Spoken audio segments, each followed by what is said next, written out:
If I somehow manage to get a signal, send help. We are hopelessly lost. I have tried outgoing calls hundreds of times, but they never go through. I'm not sure how long we've been gone. The data on my phone makes no sense. GPS isn't working and our map doesn't align. I'm not sure how long we've been driving, or how much longer I can keep this up. Search and rescue should have come looking for us a long time ago. Our family would have sent for help. There is no dirt road that goes for this long without signs of life. Something is wrong. Very, very wrong. Update.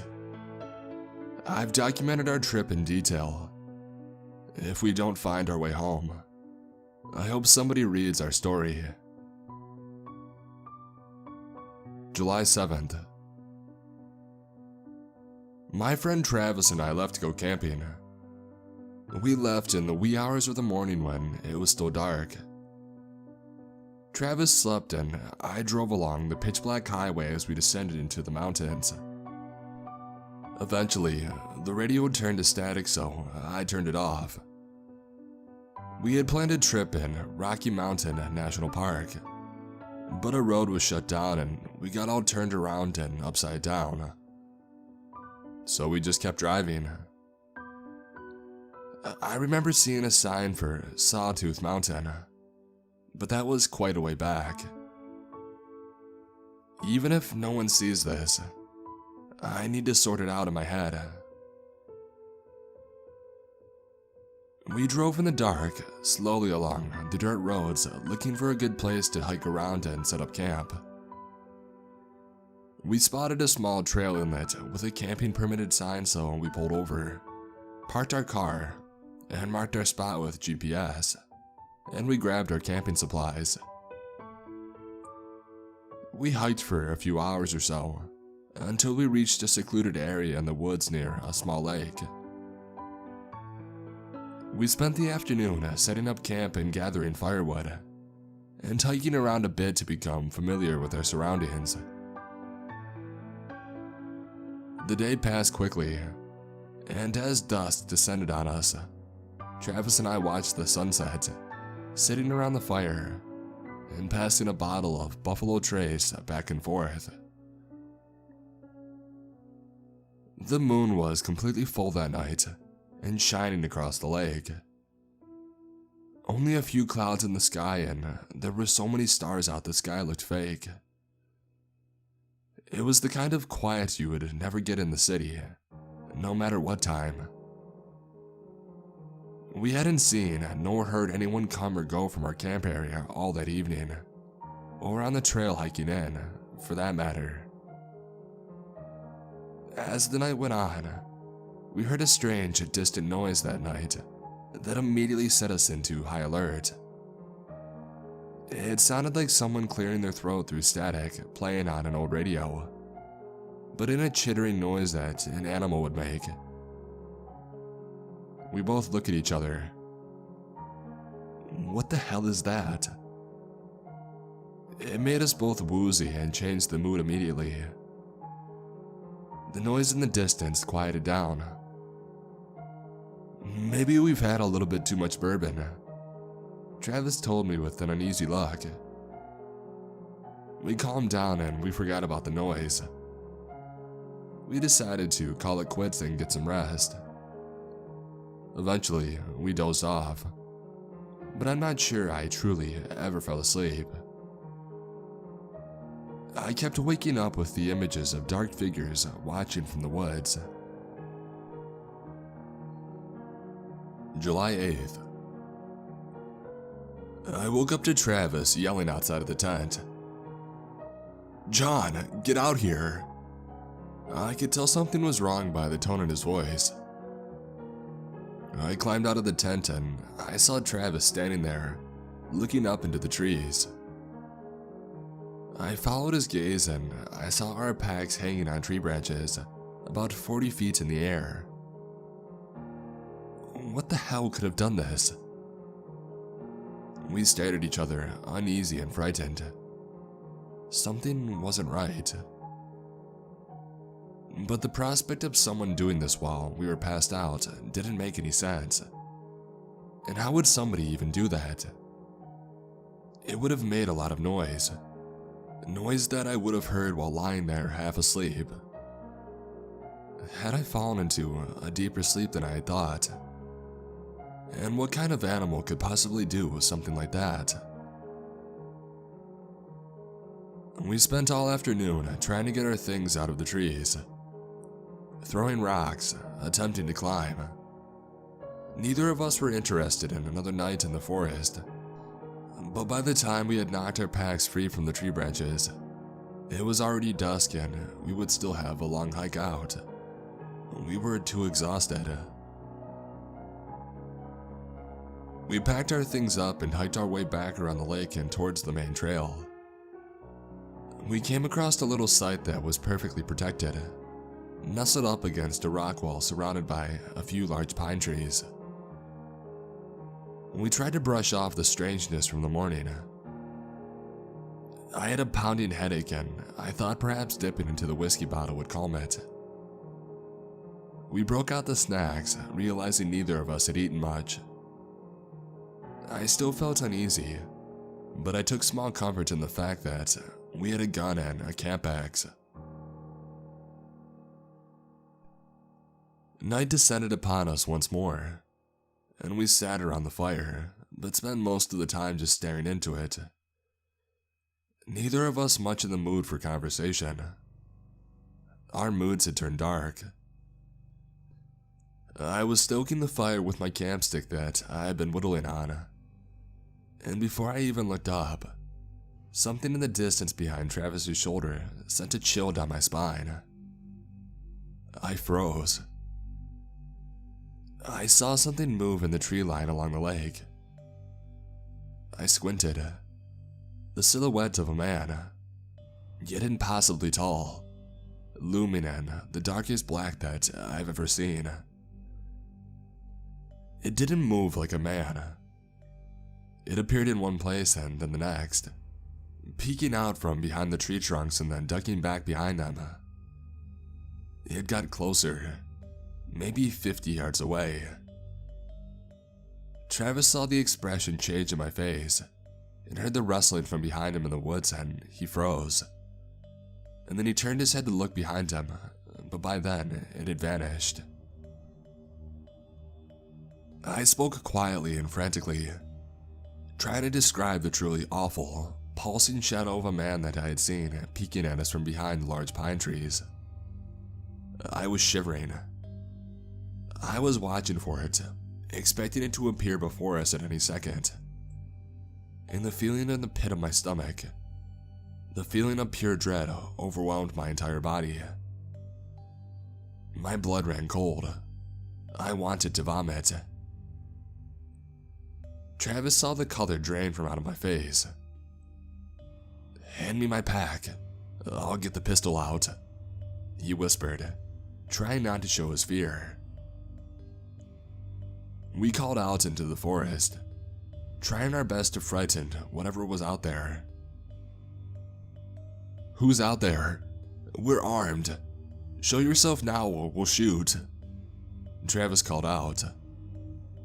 Dead silence, but I could feel its presence. Travis cocked the pistol and walked carefully towards where the man had stood. "If you're out there, show yourself now. I don't want to shoot you," he called as he advanced out of our camp and into the tree line. I followed, shaken but taking steps behind him, carrying my camp axe. I was filled with a mixture of anger and terror, and I felt a strange sadness coming over me. Travis froze. A tree rattled in the distance. He stammered. It just shimmied up the tree and vanished." I had seen it too. We bolted back to our camp.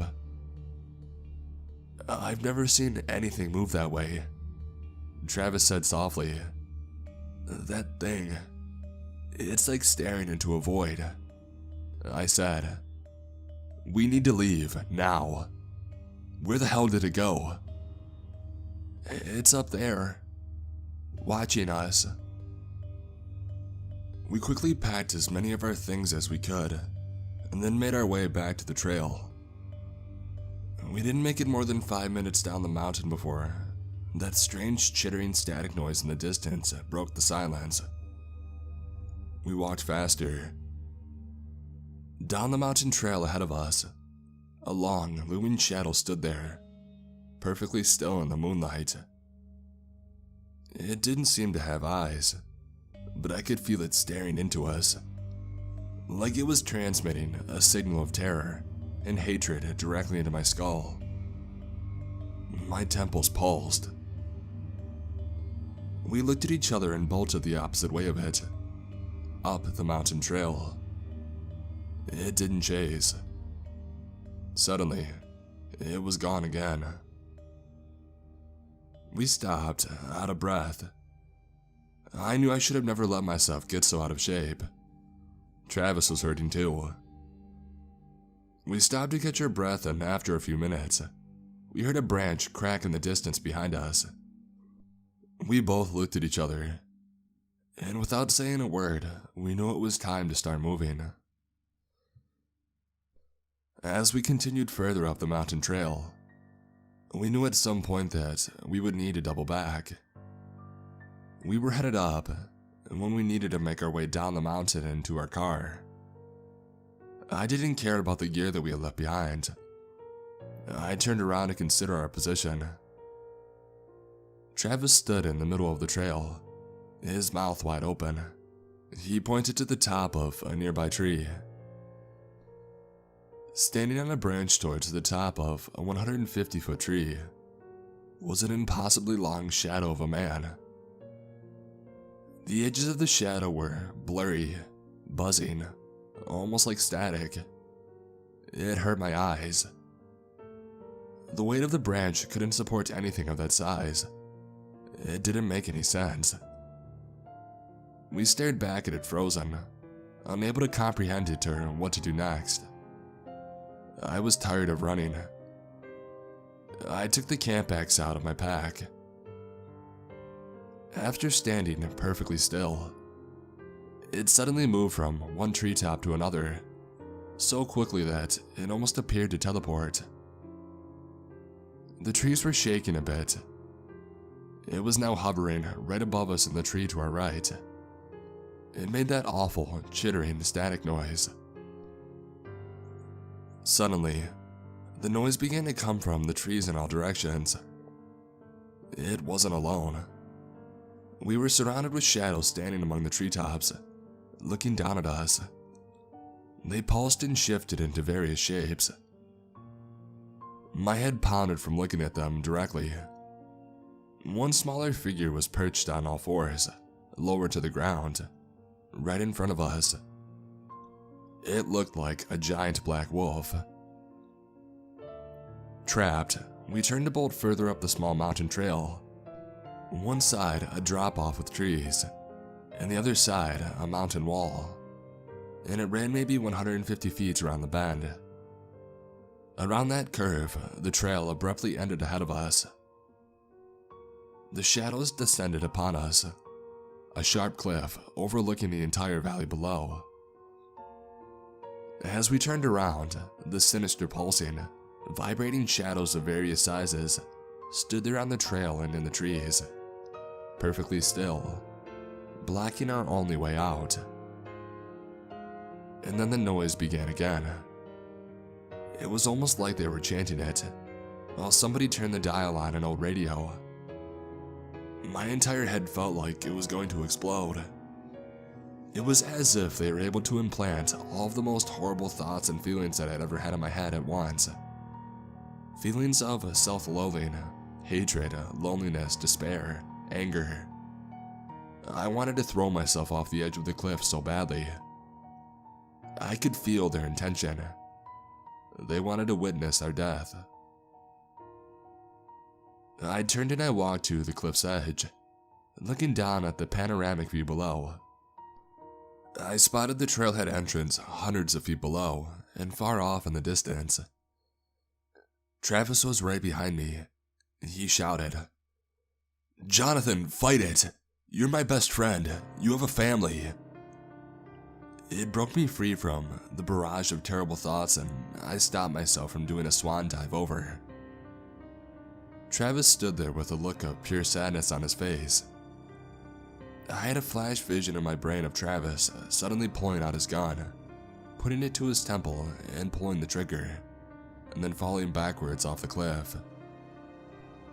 I shoved him hard away from the cliff's edge. "The gun!" The figures remained staring at us, unmoved. Their noise suddenly stopped. They didn't have mouths, but you could picture their horrible, twisting expressions, the hatred in their absence of eyes. Pure darkness. Travis snapped out of his trance, grabbed the gun from his waist, flipped the safety, and fired several rounds directly at the perfectly still figures. They didn't move, not for at least a minute. They stayed perfectly still, pulsing, like they were staring into our souls. And then, almost at once, they vanished, tree branches cracking around us. Stunned, we immediately began our descent back down the mountain. As I passed through where the figure stood, my body ran cold like I was running through an ice cavern. We slowed our pace, out of breath, and from the corners of our eyes, we began to notice shadowy figures of all shapes and sizes, twisting and bending and pulsing in the trees all around us. I tried to ignore them, to pretend that they weren't there. They were jumping from tree to tree, static and cheering and clicking, and that low, guttural throat-clearing static noise.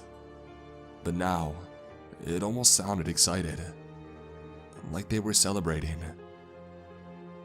The noises grew louder and more intense, and once again, that sadness and anger and frustration washed over my entire body. I had to fight it.